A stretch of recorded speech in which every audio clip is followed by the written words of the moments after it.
కనుక మనకి కొత్త ఆశలు కల్పించేది, ఆనందాన్ని కలిగించేది, ఆశ్చర్యాన్ని కలిగించేది, నిరీక్షణని కలిగించేది, సంతోషాన్ని కలిగించేది, ఉత్సుకతను రేపేది, నిరీక్షణ వలనైన ఉత్సాహం, ఇవన్నీ కూడా రాకడే.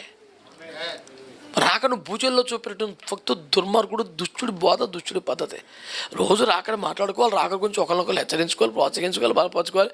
ఏదన్నా బాధల్లో ఉంటే ఎంతకాలం రా బాబు, వెళ్ళిపోతాం కదా ప్రభు దగ్గర, ప్రశాంతంగా ఉంటావు లేరా బాబు అని చెప్పుకొని ఇక్కడికి రావాలి. కానీ నీకు తప్పకుండా ఇక్కడే మంచి రోజులు వస్తాయి, నువ్వు ఇక్కడే మంచి ఇల్లు కట్టుకుంటావు, ఇక్కడే కారు ఇవే చెప్పాలా? పెళ్లి చూపులకి ఎవడన్నా మొదటి పుట్టినరోజు ఫోటోలు పంపుతాడా? అవన్నీ నిజమే సార్, అబద్ధం కాదు. నువ్వు పెళ్లి కొడుకు ఫోటోలు పంపు. ఇప్పుడు నాకు అన్నం ముట్టించప్పుడు నేను కత్తి పట్టుకున్నానంట, అదిగో ఈ ఫోటో. అవి పిల్లకాయ మాటలు వదిలేయండి. రాకడ రాకడ రాకడ రాకడ. పరిశుద్ధత లేకుండా ఎవడో ప్రభువుని చూడలేడు. దేవునికి స్తోత్రం కలుగునుగాక.